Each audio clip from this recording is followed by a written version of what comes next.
The other thing I want to talk about is, do I have it? No. Okay. Well, yeah. All right. Let's talk about finding the length of a curve. Okay. So something we have done recently is find the length of a function. So it's the same situation, literally the same situation. We've got some function, we've got some a, we've got some b, and we want to find the actual length of our curve between a and b. And so it's similar, but a little bit different.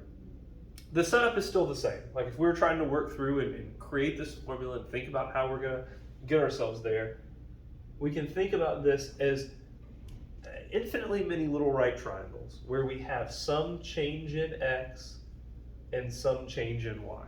And you can always go back and watch that video. But it's the length, that little length right there, because of Pythagorean theorem,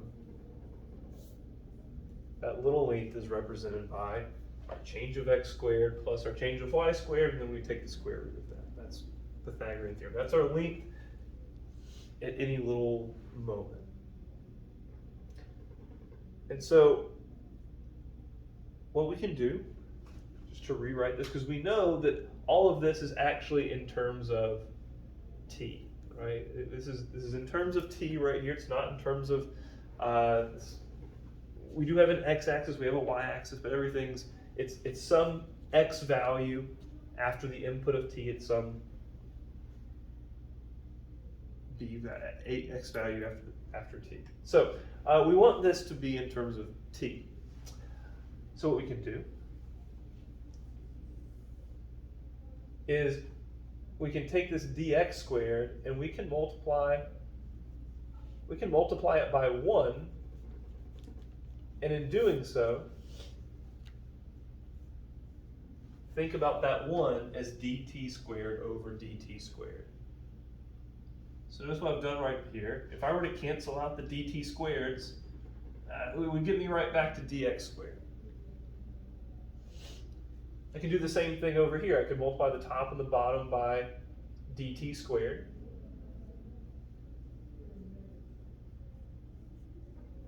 And if I cancel them out, it would get me right back to where I am.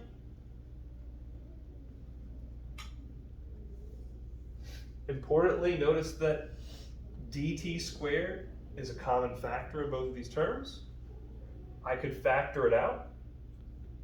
And because that would now be dt squared times the entirety of dx over dt squared plus dy over dt squared. Because we have two things multiplying under a radical, I can actually take the square root of them individually. And so my length at any instant would be the square root of dx over dt squared plus dy over dt squared with the dt on the outside.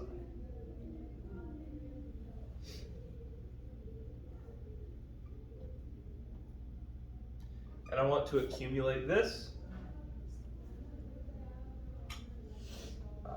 So let's write this a little bit differently. Let's say this is some t value of a and some t value of b. Well, now that distance we can find by integrating from t equals a to t equals b. That is our formula to find the length of a curve, where that curve is represented parametrically. And we are finding the distance between two t values.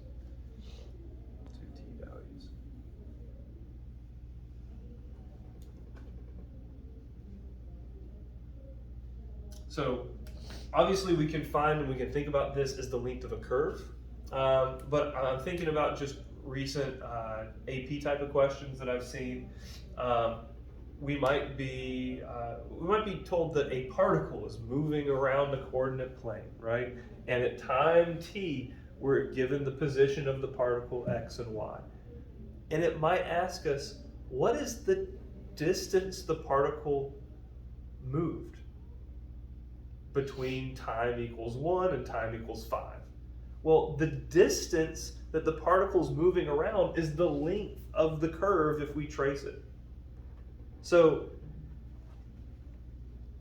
length of our curve is translating into distance this particle actually moves in that kind of question.